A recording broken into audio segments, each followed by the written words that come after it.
Lallin Talk Show, brought to you by Sensodyne K and American Pistachios.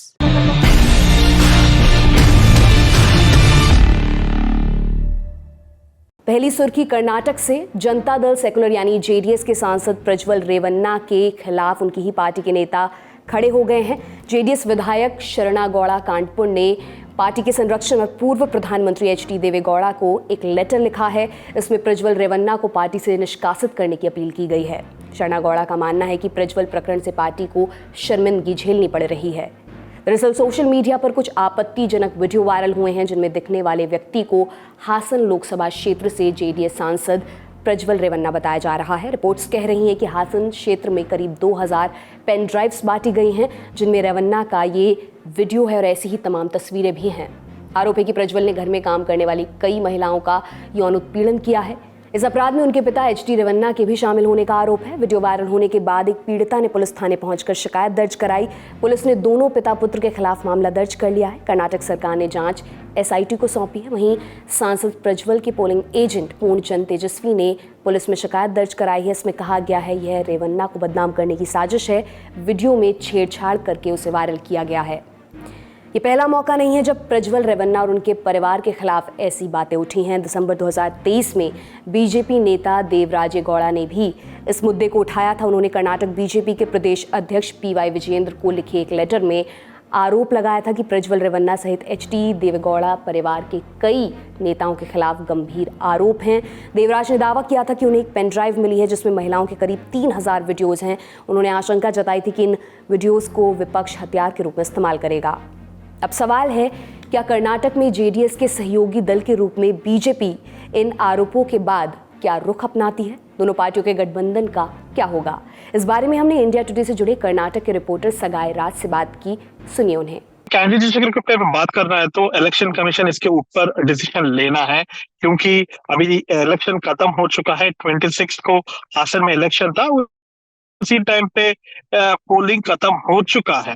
सो शायद SIT investigation के बाद जो भी रिपोर्ट आता है उसके मुताबिक इलेक्शन कमीशन और द स्पीकर ऑफ लोकसभा वो लोग निर्णय कर सकते हैं कि उसको डिस्क्वालीफाई करना है या उनका कैंडिडेचर इनवैलिड करना है, क्योंकि फिलहाल जो भी केस है वो एफआईआर दर्ज हुआ है और इन्वेस्टिगेशन चालू है। और गठबंधन के बारे में बात किया तो अभी जहां भी जेडीएस कंटेस्ट करना है, 2-3 सीट जेडीएस को दिया हुआ है, वहां पे पोलिंग खत्म हो चुका है।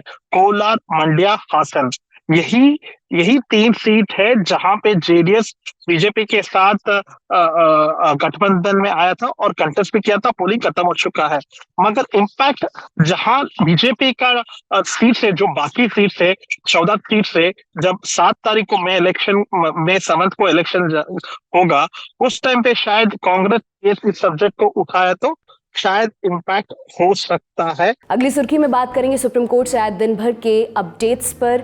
दिल्ली शराब नीति में कथित घोटाले से जुड़े केस में मुख्यमंत्री अरविंद केजरीवाल ने गिरफ्तारी को सुप्रीम कोर्ट में चुनौती दी है।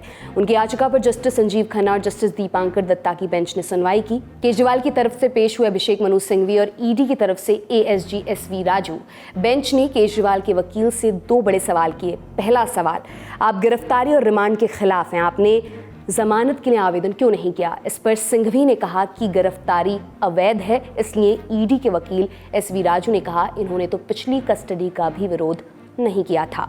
दूसरा सवाल जो सुप्रीम कोर्ट ने केजरीवाल के पक्ष से किया वो ये कि आपको नोटिस भेजे गए तो आपने नज़रअंदाज क्यों किए? अब इस मसले पर 30 अप्रैल को सुनवाई होगी। आपको रिमाइंड करा दें, इससे पहले केजरीवाल ने ईडी की गिरफ्तारी को दिल्ली हाईकोर्ट में चुनौती दी थी, लेकिन वहां उनकी याचिका खारिज हो गई थी। हाईकोर्ट ने गिरफ्तारी को वैध बताया था। सुप्रीम कोर्ट में आज उठे दूसरे मामले की बात कर लेते हैं। बंगाल शिक्षक भर्ती घोटाले वाला मामला। 22 अप्रैल को कलकत्ता हाईकोर्ट ने 24,000 से अधिक शिक्षकों की नियुक्ति कहते हुए रद्द कर दी थी कि भर्ती प्रक्रिया में तमाम गड़बड़ियां पाई गई हैं। भर्ती रद्द करने के इस फैसले को रोकने की मांग सुप्रीम कोर्ट में की गई है। इस पर फैसला आना बाकी है, लेकिन सुप्रीम कोर्ट ने सरकारी अधिकारियों के खिलाफ सीबीआई जांच पर रोक लगा दी है। चीफ जस्टिस डीवाई चंद्रचूड़ ने यह भी पूछा कि 24-25 हज़ार नियुक्तियों में से क्या उन नियुक्तियों को अलग किया जा सकता है जो सही थी। इस मामले की अगली सुनवाई 6 मई को होगी। बंगाल के टीचर भर्ती वाले मामले को हमने लल्लन टॉप शो में विस्तार से कवर किया, उसका लिंक आपको डिस्क्रिप्शन बॉक्स में मिल जाएगा। एक अन्य हियरिंग में सुप्रीम कोर्ट ने संदेश खाली मामले की सीबीआई जांच का विरोध करने पर पश्चिम बंगाल सरकार को फटकार लगाई है। जस्टिस BR गवई और जस्टिस संदीप मेहता की बेंच ने सीबीआई जांच का निर्देश देने वाले हाईकोर्ट के आदेश पर कोई रोक लगाने से इनकार कर दिया और पूछा, राज्य सरकार किसी एक व्यक्ति के हितों की रक्षा के लिए सर्वोच्च न्यायालय कैसे आ सकती है। एक अपडेट दिल्ली हाईकोर्ट से भी है। हाईकोर्ट ने प्रधानमंत्री नरेंद्र मोदी पर 6 साल के चुनावी बैन की मांग वाली याचिका खारिज कर दी है। याचिका लगाई थी वकील आनंद S जोंधले ने। उन्होंने आरोप लगाया था कि प्रधानमंत्री मोदी ने आचार संहिता का उल्लंघन किया है और धर्म के नाम पर वोट मांगे हैं। कोर्ट ने कहा कि याचिकाकर्ता का मानना है आचार संहिता का उल्लंघन हुआ, लेकिन हमारे लिए चुनाव आयोग को किसी शिकायत पर कोई विशेष निर्देश देना सही नहीं है। कोर्ट ने कहा कि इस शिकायत पर चुनाव आयोग ही कार्रवाई करेगा। अब जानते हैं लोकसभा चुनाव से जुड़ी दिन भर की अपडेट्स। कांग्रेस महासचिव प्रियंका गांधी ने कर्नाटक के सेदम में भाषण देते हुए प्रधानमंत्री नरेंद्र मोदी पर निशाना साधा। हासन से सांसद और जेडीएस के उम्मीदवार प्रज्वल रेवन्ना की कथित वीडियो को लेकर प्रियंका गांधी ने प्रधानमंत्री मोदी पर गंभीर सवाल उठाए। कहा कि जब वो अपनी बेटी से मिलने विदेश जाती हैं तो गृहमंत्री और प्रधानमंत्री तक को पता चल जाता है, लेकिन रेवन्ना देश छोड़कर चले गए और उन्हें इसकी भनक तक नहीं लगी। ऐसा कैसे? मैं उनसे पूछना चाहती हूँ कि आज कर्नाटका में एक बहुत बड़ी बात निकली है कि उनके साथ जो मंच पे खड़े थे, जिनके लिए मोदी जी ने वोट मांगा, उन्होंने हजारों महिलाओं के साथ दुष्कर्म किया, हजारों महिलाओं के साथ। मैं पूछना चाहती हूँ मोदी जी क्या कहते हैं इसके बारे में, क्या कहते हैं हमारे प्रधानमंत्री इसके बारे में, हमारे गृह मंत्री क्या कहते हैं इसके बारे में। कुछ समय पहले 3 दिनों के लिए मैं अपनी बेटी से मिलने गई। प्रधानमंत्री जी, गृह मंत्री जी बोलने लगे कि प्रियंका गांधी विदेश में गई है। जहां मैं जाती हूं इनको पता चल जाता है, जहां विपक्ष के नेता जाते हैं इनको पता चल जाता है, लेकिन इस तरह का अपराधी, इस तरह का राक्षस इस देश को छोड़ के चले जाता है और इनको पता नहीं चलता। हम कैसे यकीन कर सकते हैं इस बात पर? सब चीज, हर जानकारी इनके पास जाती है। सब नेताओं पे ये ध्यान रखते हैं कौन कहां जा रहा है, क्या कर रहा है। और इतना बड़ा अपराध करके इनके नाक के सामने कोई देश से भाग गया और ये कुछ नहीं कह रहे हैं। देखिए बहने, इनसे जवाबदेही मांगिए, इनसे जवाबदेही मांगिए, इनसे सवाल उठाइए।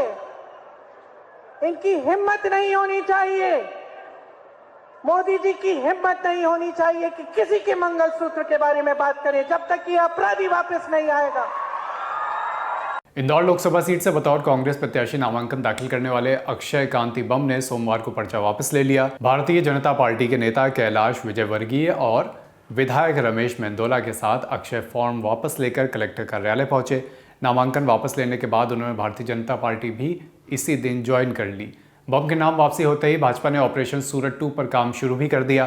प्लान था कि गुजरात की सूरत लोकसभा सीट की तरह बचे हुए उम्मीदवारों के नामांकन वापस करा के इंदौर में निर्विरोध जीत हासिल की जाए। मंत्री कैलाश विजयवर्गीय के नेतृत्व में दोपहर 3 बजे तक माथापच्ची चलती रही, लेकिन ऐसा हो नहीं पाया। 23 में से 9 ही उम्मीदवारों ने नामांकन वापस लिए। अब इंदौर लोकसभा सीट पर भारतीय जनता पार्टी के जो कैंडिडेट हैं शंकर लालवानी, उनके समेत 14 उम्मीदवार मैदान में हैं, यानी निर्वाचन निर्विरोध तो नहीं होने वाला है, ये कमोवेश अब तय है। कांग्रेस के सीनियर लीडर और श्योपुर जिले की विजयपुर सीट से 6 बार के कांग्रेस विधायक रामनिवास रावत कल यानी कि मंगलवार को भारतीय जनता पार्टी की सदस्यता लेंगे, यानी एक और विकेट कांग्रेस का मध्य प्रदेश में गिर गया है। मध्य प्रदेश के मुख्यमंत्री मोहन यादव और बीजेपी प्रदेश अध्यक्ष VD शर्मा की मौजूदगी में वो भारतीय जनता पार्टी की सदस्यता ग्रहण करेंगे। और अब आज का चुनावी किस्सा। सेलिब्रिटीज़ को टिकट देने की रवायत कोई आज की नहीं है। विनेबिलिटी लंबे समय से टिकट वितरण का पहला और इकलौता पैरामीटर बनता रहा है। इसी पैरामीटर को ध्यान में रखते हुए 2004 में कांग्रेस ने टिकट दिया था सुपरस्टार गोविंदा को। तब उन्हें उत्तरी मुंबई सीट से उतारा गया था, जहां गोविंदा ने बड़ा विकेट गिराया था। ये विकेट था उस समय के दिग्गज भाजपा नेता राम नाईक का। उन्हें हराकर गोविंदा संसद पहुंचे। हालांकि उनकी सियासी पारी का पहला अध्याय ज़्यादा लंबा नहीं चला। एक कार्यकाल के बाद गोविंदा ने फिर चुनाव नहीं लड़ा। बीते मार्च में उन्होंने शिवसेना एकनाथ शिंदे गुट ज्वाइन कर राजनीति का अपना दूसरा अध्याय शुरू किया है। आज का ललन टॉप शो यहीं तक। अपना और अपनों का ख्याल रखिए। देखते रहिए दी लंदन टॉप। शुक्रिया, शुभ रात्रि।